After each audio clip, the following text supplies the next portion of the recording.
Hello बच्चों, last term पे जब हम लोग क्लास 10th की बात की थी, तो लास्ट टर्म पे जब हम लोग क्लास 10th के लेक्चर पढ़ रहे थे तो मैं आपको कहा था कि रियल नंबर के बाद मैं आपको ज्योमेट्री पढ़ाना चालू करूँगा। ठीक है, तो जैसा कि मैंने कहा था कि मैं ज्योमेट्री पढ़ाऊँगा, तो आज से ज्योमेट्री के लेक्चर स्टार्ट करते हैं। ठीक है, ज्योमेट्री के लेक्चर स्टार्ट करते हैं। और आपको पता है कि आपका क्लास 10th में जो फर्स्ट चैप्टर है आपका वो ट्रायंगल से स्टार्ट होता है। लास्ट ईयर क्लास 9th में आपने ट्रायंगल के बारे में क्या पढ़ा था कि दो ट्रायंगल क्या होते थे, कॉन्ग्रुएंट होते थे, और कॉन्ग्रुएंसी के ऊपर आपने अलग अलग थ्योरम पढ़ी थी। ठीक है, कॉन्ग्रुएंसी के ऊपर आपने अलग अलग थ्योरम पढ़ी थी। ठीक, और उसी के ऊपर बेस्ड क्वेश्चन आ रहे थे। तो कॉन्ग्रुएंसी क्या थी भाई कि दो ट्रायंगल दिए हैं, दो ट्रायंगल के जब एंगल और कॉरस्पॉन्डिंग एंगल और कॉरस्पॉन्डिंग साइड, कॉरस्पॉन्डिंग एंगल और कॉरस्पॉन्डिंग साइड जब इक्वल हो जाती थी, तब हम कहते हैं कि दोनों ट्रायंगल क्या हो गए, कॉन्ग्रुएंट हो गए।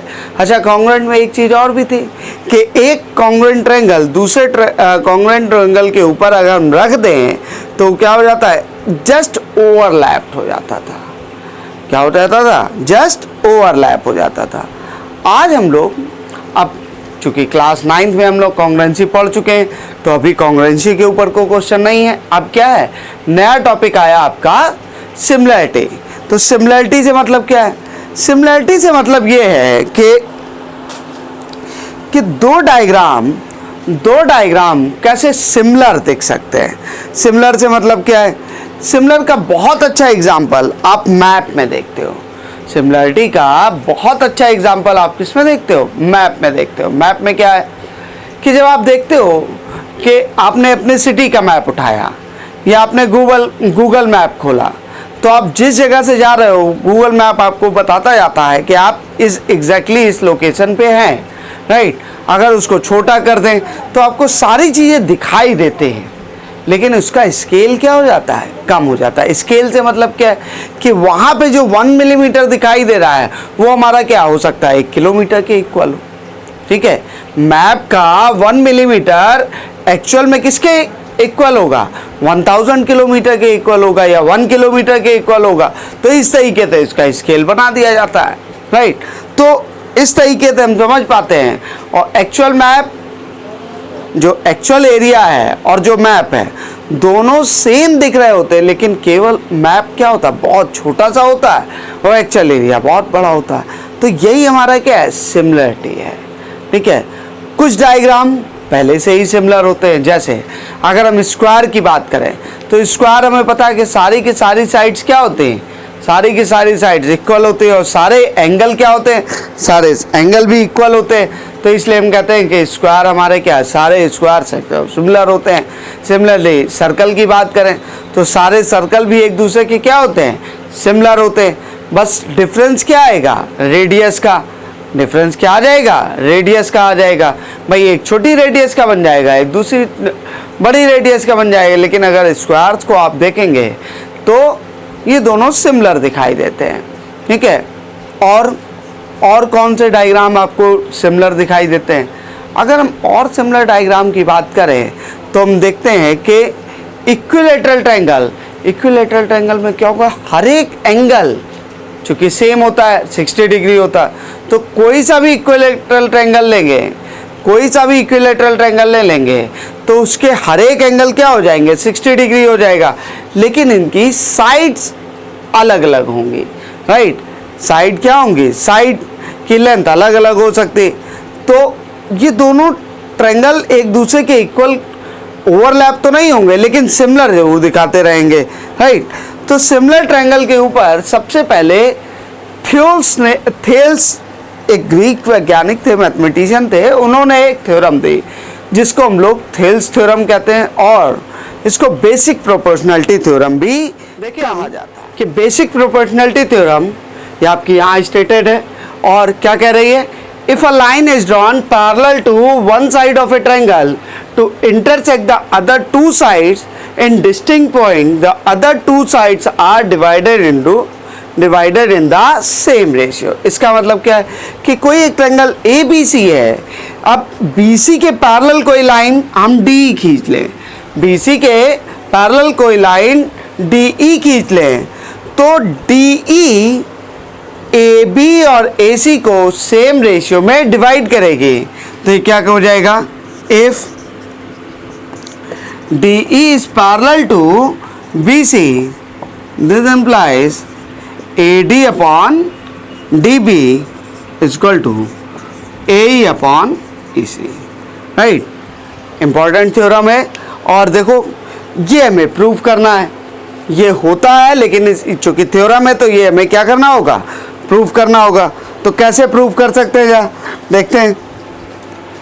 तो देखें यार, इसको रफ कर दें और इसके प्रूफ पर आए।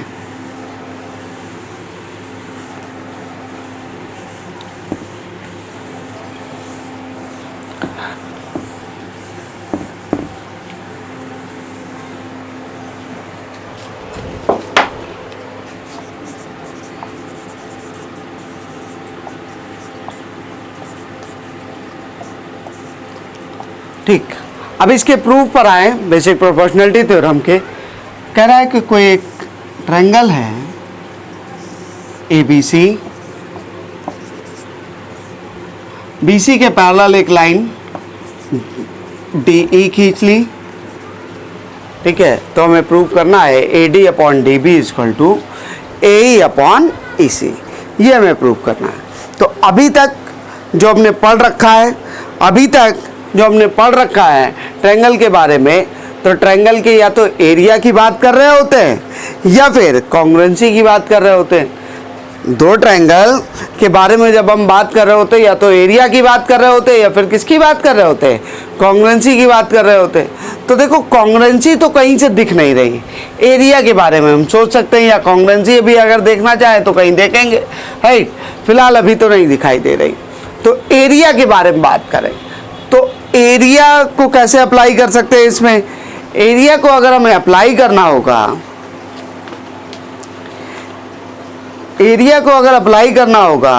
तो हम क्या करेंगे, तो ट्रायंगल बनाए दो जिसके बेस सेम रहे, राइट, या ऐसे ट्रायंगल बनाए जिनके लिए बेस हमारे क्या है, ए डी और बी डी और ए और ई सी हो जाए। मतलब कितने ट्रायंगल चाहिए हमें, 4 ट्रायंगल चाहिए, 4 ट्रायंगल चाहिए।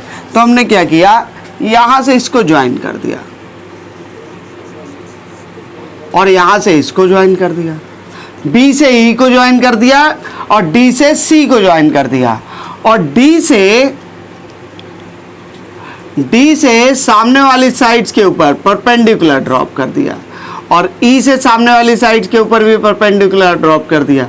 ई से जो सामने वाली साइड्स के ऊपर परपेंडिकुलर ड्रॉप किया हो गया है उसको एन नाम दे दें या इसको एम नाम दे दें और इसको एन नाम दे दें, राइट। ये हमारा नाम हो गया, नेमिंग हो गई। इतनी बात समझ में आ रही। अब हमें क्या क्या चाहिए, ए डी और बी डी चाहिए भाई, A D upon B D चाहिए। क्या चाहिए, A D upon B D चाहिए। A D upon B D is equal to A E upon E C prove करना है, मैंने आपको बताया। तो हमने क्या कर लिया, 4 ट्रायंगल में डिवाइड कर लिया। दो तो एक बी डी ई एक हो गया और एक क्या हो गया, ई सी डी हो गया। 2 ट्रायंगल तो ये हो गए और ए डी ई दोनों में कॉमन ले लें तो 3 ट्रायंगल से हमारा काम चल गया। और क्योंकि हमारा ए डी ए हमारा क्या है, एक ही ट्रायंगल है जो दोनों में काम कर जाएगा, राइट। अब हमने क्या कर दिया, बी और इनको ज्वाइन कर लिया, करेक्ट। यहाँ तक कोई दिक्कत नहीं। अब यह एरिया की बात करें तो एरिया ऑफ ट्रायंगल होता क्या है। जब हम एरिया ऑफ ट्रायंगल की बात करेंगे तो एरिया ऑफ ट्रायंगल क्या होता है, 1/2 into base into height. 1/2 base into height. Height से मतलब क्या है, हाइट से मतलब क्या है कि बेस के ऊपर अपोजिट वर्टेक्स से डाला गया परपेंडिकुलर, राइट। बेस पर अपोजिट वर्टेक्स से ड्रॉप किए गए परपेंडिकुलर की लेंथ हमारी क्या हो जाएगी, हाइट हो जाएगी, राइट। हमारी क्या हो जाएगी, हाइट हो जाएगी। तो यह देखें, अब एरिया ऑफ ट्रायंगल ADE निकालें, एरिया ऑफ ट्रायंगल ADE। तो एरिया ऑफ ट्रायंगल AD कितना हो जाएगा 1/2 into base into height, base into height. और यहाँ से आप क्या कह सकते हैं 1/2 बेस कितना है ADE का। ADE के लिए अगर हम देखें कौन सा ट्रायंगल ADE, तो AD के लिए बेस हमारा AD हो गया और इसके ऊपर परपेंडिकुलर कहाँ से डाला गया, तीसरा वर्टेक्स क्या है E से AD के ऊपर परपेंडिकुलर कौन सा है EN है। तो यहाँ क्या लिख लेंगे AD इंटू EN। कोई प्रॉब्लम तो नहीं यहाँ तक। अब एरिया ऑफ ट्रायंगल BDE निकाल लें, तो 1/2। अब जरा समझो, इसमें थोड़ी सी कंफ्यूजन हो सकती है, तो समझिएगा कि अगर हमारे पास कोई ट्रायंगल इस तरीके से गिवन है, ठीक है, मान लिया PQR है, PQR है, तो PQ हमारा बेस हो गया, बेस हमारा क्या हो गया PQ हो गया। अब PQ के ऊपर मुझे क्या करना है हाइट फाइंड आउट करनी, हाइट फाइंड आउट करनी होगी तो हम क्या करेंगे R से अपोजिट साइड के ऊपर परपेंडिकुलर ड्रॉप करेंगे, और परपेंडिकुलर चूंकि PQ इतनी लंबी है नहीं तो QP को एक्सटेंड कर देंगे।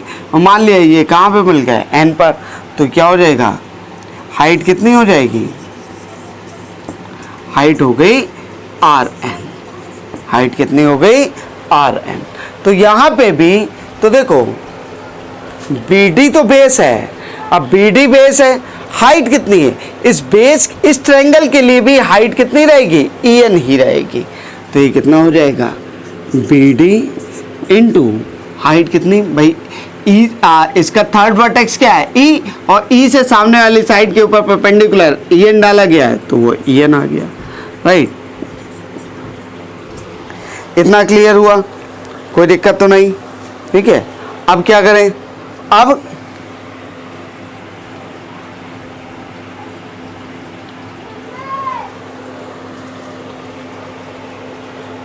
ठीक है BDE निकाल लिया आपने।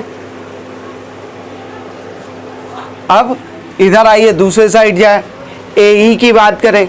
AE की बात कैसे कर सकते हैं, जहाँ ट्रायंगल ADE की फिर से एक बार निकालें, एरिया ऑफ ट्रायंगल ADE, लेकिन इस बार क्या करें बेस को चेंज कर दें, बेस को अब क्या ले लें AE ले लें। बेस को अगर हम AE ले लेंगे तो ये AE हो गया, और इसके ऊपर परपेंडिकुलर कौन सा है DM है भाई। AE के अलावा तीसरा वर्टेक्स D, और D से सामने वाले साइड के ऊपर परपेंडिकुलर जो लंब डाला गया है वो हमारा क्या है DM है। Similarly area of triangle CED ये कितने के इक्वल हो जाएगा 1/2 EC इंटू, यहाँ भी ऐसा ही होगा जो इन लोगों ने यहाँ लिख रखा है, ठीक है। इतना क्लियर हुआ भाई, इतना क्लियर हुआ, ठीक, इतना आ गया। अब हम क्या करें इन दोनों को डिवाइड कर लें, इन दोनों को अलग अलग डिवाइड कर लें। तो अगर हम डिवाइड करेंगे तो देखो क्या आएगा, अरे यार चलो कोई दिक्कत, फिर से बना लेंगे।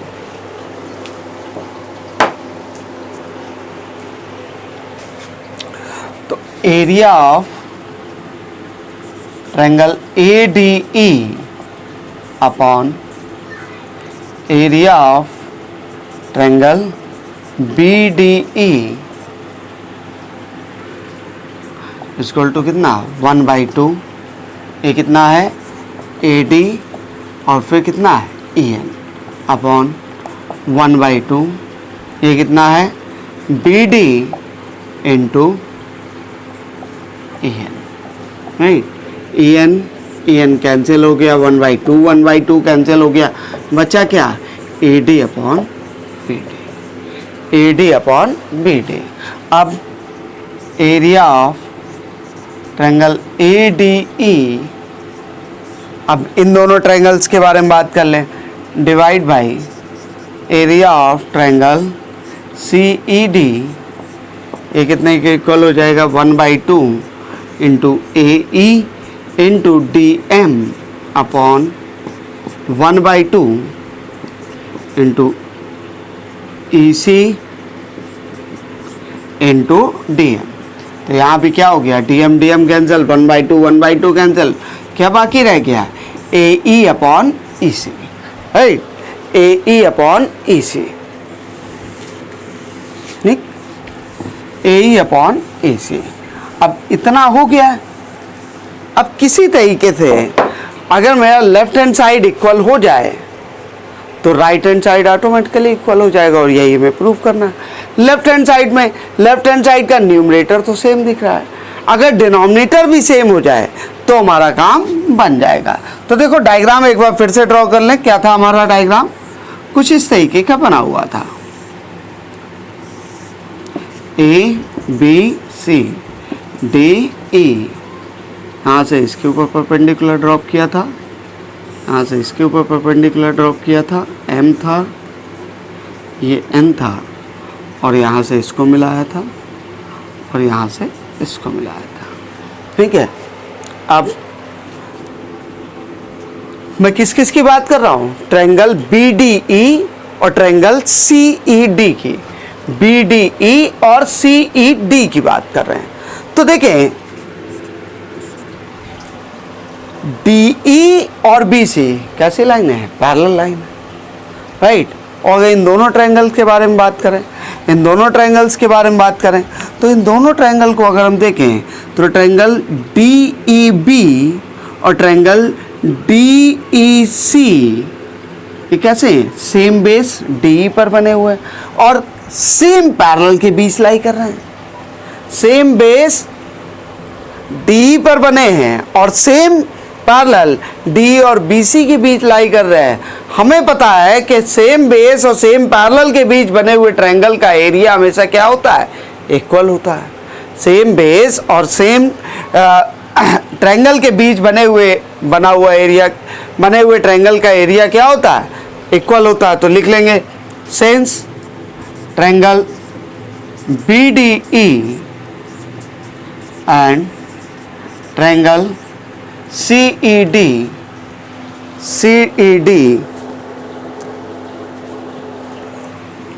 both are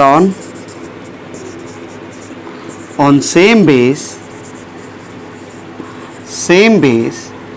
DE and between same parallels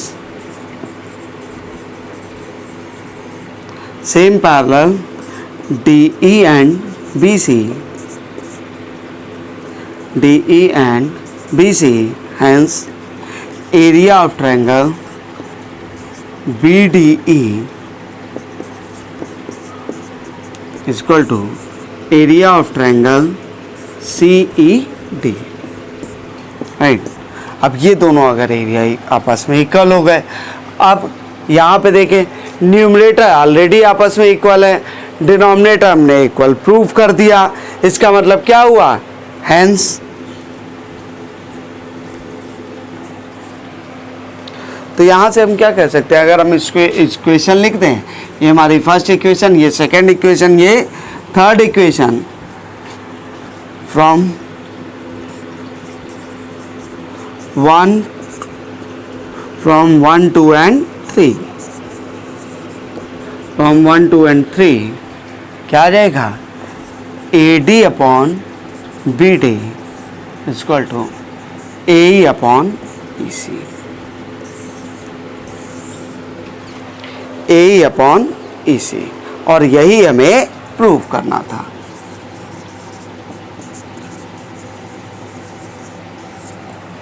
ठीक है, बहुत आसान है, बस ये समझ लीजिए कि किस तरीके से चीज़ें चल रही हैं।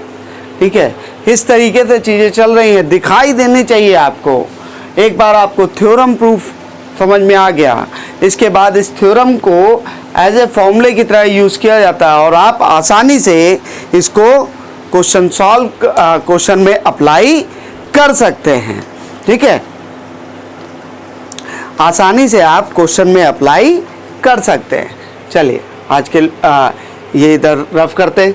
अब जा देखें इसका कन्वर्स भी ट्रू होता है क्या? कन्वर्स क्या हो जाएगा भाई? कन्वर्स इसका जस्ट अपोजिट होगा। क्या होगा कि कोई भी लाइन जो किसी ट्रायंगल में दो पॉइंट्स को ऐसे इंटरसेक्ट करे कि इनका रेशियो सेम हो, या एक लाइन जो किसी ट्रायंगल की दो लाइंस को सेम रेशियो में डिवाइड करती हो, तो वो लाइन तीसरे लाइन के पैरेलल भी होगी। तो यह देखें कन्वर्स क्या कहता है? कन्वर्स ऑफ बीपीटी क्या कहती है भाई? कन्वर्स ऑफ बीपीटी कहती है, ये स्टेटेड है यहाँ पर, if a line divides any two sides of a triangle in the same ratio then the line is parallel to the third side. पहले वाले में क्या था कि एक लाइन एक साइड के पैरेलल थी, तो वो दो साइड्स को क्या करती थी? सेम रेशियो में डिवाइड कर रही है। यहाँ पे क्या है, एक लाइन है जो दो साइड्स को इक्वल रेशियो में डिवाइड कर रही है, तो हमें क्या प्रूव करना है कि वो लाइन तीसरी साइड्स के पैरेलल होगी, राइट? तीसरी साइड्स के पैरेलल होगी। तो ऐसे क्वेश्चन में हम क्या करते हैं? मेथड ऑफ कॉन्ट्राडिक्शन ले लेते हैं, ठीक है? तो यहाँ पे देखें कि एक ट्रायंगल है हमारे पास, ट्रायंगल ए बी सी, और एक लाइन है डी ई, और गिवन क्या है कि A D upon D B is equal to A E upon E C. और प्रूफ क्या करना? प्रूफ करना है कि D E is parallel to B C, D is parallel to B C, right? तो या देखें इसको कैसे प्रूफ कर सकते हैं। इसको रफ करते हैं, इसके बाद जरा समझेंगे कैसे प्रूफ किया जा सकता है इसे, राइट? इसको रफ करके थोड़ा सा इधर और बना ले, जगह नीचे कम है।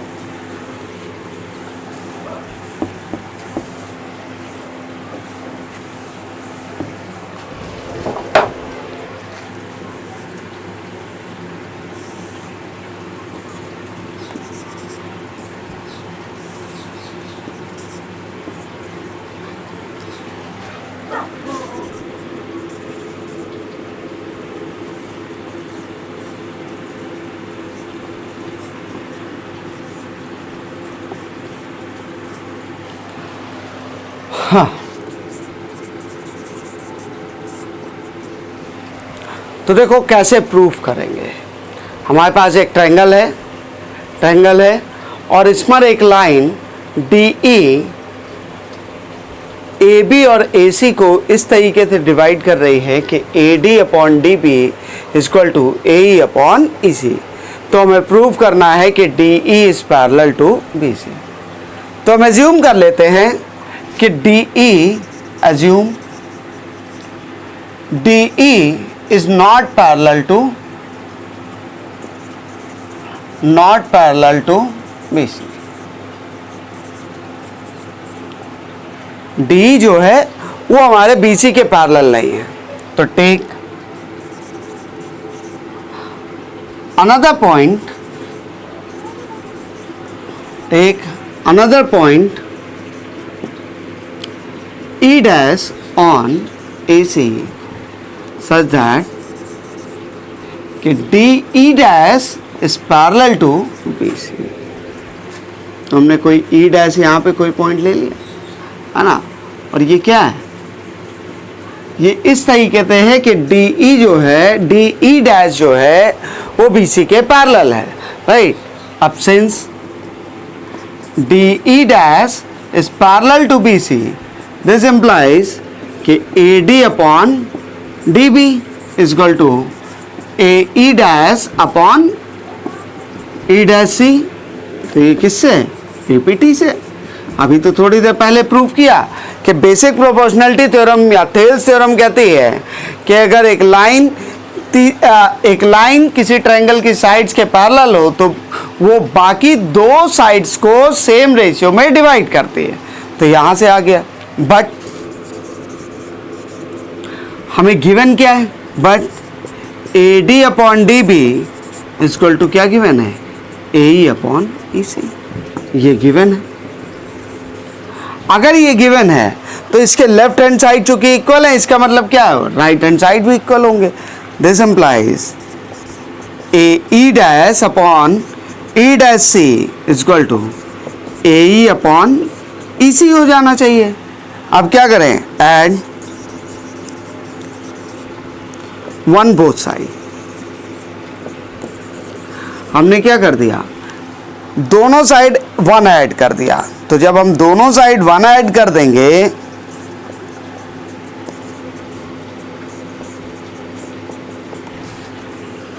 और क्या कर लें, वो एलसीएम ले लें, तो ये क्या हो जाएगा, A E dash plus E dash C upon E dash C. और यहाँ पर कितना हो जाएगा, A E plus E C upon E C. और यहाँ से हम देख रहे हैं A E dash plus E dash C, इसका मतलब ये पूरा टर्म क्या हो गया, ए सी, और ये कितना, ए डैश सी। और यहाँ से कितना हो जाएगा, A E plus E C, इसका मतलब ये भी कितना हो गया, ए सी। अब A C upon E dash C is equal to A C upon E C, इसका मतलब क्या हुआ कि E dash C is equal to E C. और ये तभी पॉसिबल है, और ये तभी पॉसिबल है जब क्या हो, ई डैश सी, या हम कहें कि ई डैश और ई एक दूसरे के ऊपर क्या हो जाए, ओवरलैप हो जाए, राइट। ई डैश सी ई के ऊपर क्या हो जाए, ई डैश और ई एक दूसरे के ऊपर ओवरलैप हो जाए। इसका मतलब जो हमने, अगर ये ऐसा हुआ, इसका मतलब ई सी क्या हो जाएगी, parallel to the B C हो जाएगी। इसका मतलब क्या हुआ कि जो हमने एजम्पशन लिया था, this implies E dash and E are same point।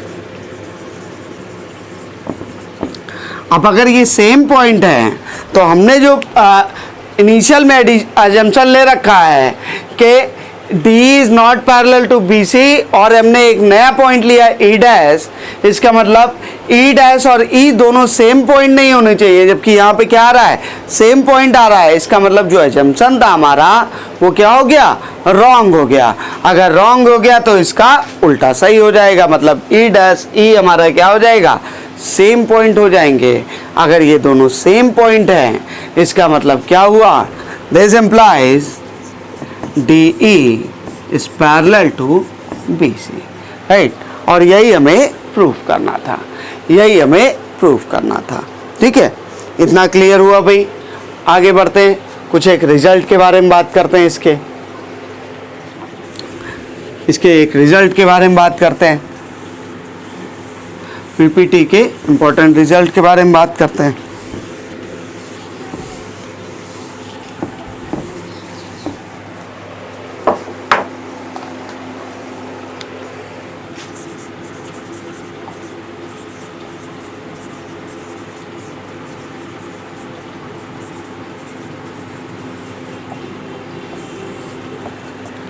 क्या भाई इंपॉर्टेंट रिजल्ट कह रहा है, कोई ट्रायंगल है, कोई एक ट्रायंगल है ABC और इस पे कोई पॉइंट D है, एक लाइन है DE जो BC के पैरेलल है। इसका मतलब क्या हुआ, since DE is parallel to BC, this implies AD upon DB is equal to क्या हो जाएगा, AE upon EC।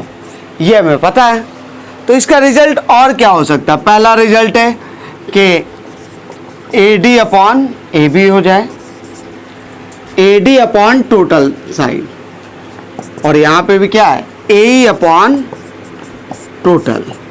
और दूसरा क्या है कि AB अपॉन BD या AC अपॉन EC, या इसी को आप ऐसे भी लिख सकते हैं कि BD upon AB is equal to EC upon AC। तो इसको कैसे प्रूव करेंगे भाई, इसको प्रूव करने के लिए बहुत कुछ करना नहीं है, ये रिजल्ट दिया हुआ है, AD upon DB is equal to क्या है, AE अपॉन EC। क्या कर लें, दोनों साइड वन ऐड कर दें, दोनों साइड वन ऐड कर देंगे, वन ऐड कर देंगे तो ये क्या आ जाएगा, AD plus DB upon D B equal to A E plus E C upon E C, और यहाँ से A D plus D B किसके बराबर, ए बी के बराबर, और ये कितना है, डी बी लिखे या बी डी लिखे, बात एक ही है। और यहाँ पे क्या है, ए ई प्लस ई सी कितने के बराबर, ए सी के बराबर, राइट, और ये ई सी हो गया हमारा, राइट। तो ये वाला रिजल्ट प्रूफ हो गया। तो इसको पलट करके लिख देंगे तो ये आ जाएगा, इसको पलट करके लिख देंगे ये आ जाएगा। अब अगर ये प्रूव करना हो, पहला वाला प्रूव करना हो, तो क्या लिख लें, इसको पलट करके लिख दें कि D B upon A D equal to E C upon A, right, और दोनों साइड 1 ऐड कर दें। फिर से क्या आ जाएगा, D B plus A D upon A D, और यहाँ पे कितना, ई सी प्लस ए अपॉन ए। तो फाइनली क्या बन गया, ये हो गया हमारा A B upon A D equal to A C upon A. या इसको और लिखना हो तो इसको लिख लें, A D upon A B equal to A E upon A C, right. ये प्रूफ हो गया हमारा, ठीक है। तो ये रिजल्ट भी बहुत टाइम एग्ज़ाम में पूछा जाता है, प्रूफ करने के लिए भी आता है और आपके एक्सरसाइज में भी काम आता है, ठीक है। तो ये हमारी थेल्स थ्योरम और इसका कन्वर्स हम लोगों ने आज प्रूफ किया, ठीक है। होपफुली आज ये क्लास आपको समझ में आई होगी, ठीक है। कुछ ऐसा जो नहीं समझ में आया हो उसके लिए मुझे आप कमेंट कर सकते हैं, ठीक है। नेक्स्ट टर्न पे हम इसकी एक्सरसाइज करेंगे एनसीईआरटी से, और होपफुली एंजॉय किया होगा आपने क्लास में। कहीं पे आपको प्रॉब्लम आ रही हो तो बताते जाइएगा, ठीक। अभी तक आपने अगर चैनल को सब्सक्राइब नहीं किया है तो चैनल सब्सक्राइब कर लें और बगल में लगे हुए बेल आइकन को भी दबा दें। और अगर क्लास आपको अच्छी लग रही है तो अपने दोस्तों को भी शेयर कर दें। आज के लिए फ़िलहाल इतना ही, थैंक यू।